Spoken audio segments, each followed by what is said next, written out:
श्री स्वामी चरित्र सारामृत अध्याय 19. श्री गणेशाय नमः. एकाग्र चित्ते करिता श्रवणतेने होय दिव्य ज्ञान, त्याने परमार्थ साधन पंत सुलभ होत असे. बोलणे असो हे आता वर्ण पुढे. स्वामी चरित्र अत्यंतरी श्रवण करिता सर्वार्थ पाविजे निश्चय. प्रसिद्ध आळंदी क्षेत्री नामे नृसिंह सरस्वती जय अशी सर्वत्र ख्याती अजराम राहिली. कृष्ण पताकी क्षेत्रे पवित्र ती देखील त्यांनी समस्त नाना योग भ्यासी बहुत महासाधू देखिले.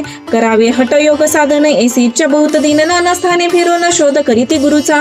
जपी तपी संन्यासी असंख्य देखिले ज्ञान तयाचे पाहिले. कित्येकांचे चरण धरले परी गेले व्यतचे. ऐसे समय कलकोटी स्वामी दर्शन इच्छा अधरोनी पोटी. आले नरसिंह सरस्वती महिमा श्रींचा ऐकून. सम्मुख पाहुणे तयाला अज्ञा चक्र भेदांतळा. एक श्लोक सत्वर म्हटला श्रवणी पडला तयाच्या. श्लोक ऐकता तेथेची समाधी लागली त्यांची. स्मृती न राहिली देहाची ब्रह्मरंधी प्राणवायू. आचार्य करते सकल जन असो झाले काही वेळ. समाधी उतरवून तत्काळ नरसिंह सरस्वती धावले. स्वामी पदाभुजावरी मस्तक ठेविले जड करी. सदतीत झाले अंतरी हर्ष पोठी न सामावे. उठवून या करीते स्तुती धन्य धन्य हे येती मूर्ती. केवळ परमेश्वर असती रूप घेती मानवाचे. स्वामी कृपा झाले तेने माझी इच्छा पुरली. चिंता सकल दूर झाली कार्य भाग साधला. असो नरसिंह सरस्वती आळंदी क्षेत्री परतून येती. ते तिची वास्तवे करती सिद्धी प्रसन्न जयाला. बहुत धर्म कृत्य केली दूर दूर कीर्ती गेली. काही दिवशी एके वेळी अक्कलकोटी पातले. घेतले समर्थाचे दर्शन उभे राहिले कर सोडून. झाले बहुत समाधान गुरुमूर्ती पाहुनी नृसिंह सरस्वतीसी समर्थ बोलले त्यात समयासी. लोकी धन्यता पावयासी वार योषिता पाळणी. येसी द्यावे सोडून तरीच श्रेष्ठ तो पावसी जनी. मग सहजची सुरभुवनी अंती जासी सुखाने. ऐकोनी समर्थाची वाणी आचार्य वाटले सकला मानी. नृसिंह सरस्वती स्वामी असुनी विपरीत केवी करतील. परी अंतरी चिकवून येती तत्काळ चालून. पाहू लागले अधोवचन शब्द एकन बोलावे. असो तेव्हापासून सिद्धी दिद्धीने सोडून येऊन राहिले स्वस्थानी. धर्म कृत्ये भाऊ केली. यशवंतराव भोसेकर नामे देव मामले. दार त्यासी ज्ञान साक्षार समर्थ कृपेने साहले.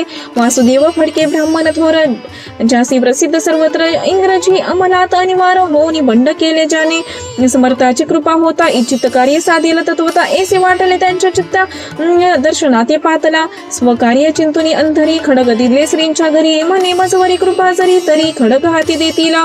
जाओनी बैसला दूर. श्रींनी जाणिले अंतरा त्यांचे पाहुनी कर्म घोर. राजद्रोह मानसी लग बघे उठले स्वारी. सत्वर आले बाहेरी. तरवाडाच्या झाडा उघरी तलवार दिली टाकोनी. कार्य आपण योजले ते शेवटान जाय भले. ऐसे समर्थ दर्शविले म्हणून न दिले खडग करी. परी तो अभिमान पुरुष खडग घेऊन तैसेच आला परत स्वस्थानास. झेंडा उभारीला बंडाचा.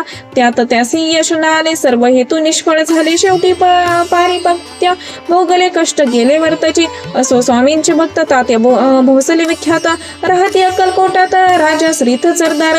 मायापाश तोडून दृढ झाले स्वामी चरणी. भजन पूजन निषदानी करिता ती आनंदे. अकस्मात एके दिवशी भयभीत झाले मानसी. यमदूत दिसती दृष्टीसी मृत्यू समय पातला. पाहून या विपरीत परी श्री चरण धरले जड करी. उभा राहिला काळ दुरी नवल परी झाले. दीनवदन होऊन दृढ घातले मिठी चरणी. ताते करते विनवैने मरण माझे चुकवावे. ते पाहून श्री समर्थ कृतांतासी काय सांगत. हा असे माझा भक्त आयुष्य याचे न सरवले. पेल तो ऋषभ दिसत त्याचा आज असे अंत. त्यासी न्यावे त्वरित स्पर्श असे करू नको. तैसे समर्थ बोलले तो चिन्हवर वर्तले. तत्काळ ऋषभाचे प्राण गेले. धन्य पडले कलेवर. जन पाहून आचर्य करीती धन्यता थोरला वर्णी ताती. बेला प्रतिदिग्री मुक्ती मरण चुकले तात्यांचे. ऐसा लीला हा संख्य वर्णू जाता वाढेल ग्रंथ. हे स्वामी चरित्र सारामृत चरित्र सार मात्र येथे. श्री स्वामी चरित्र सारामृत ज्ञानप्रकृत गत समत सदा परिशोध प्रेमळ भक्त 19 अध्याय. गौड श्रीरस्तु शुभम भवतु.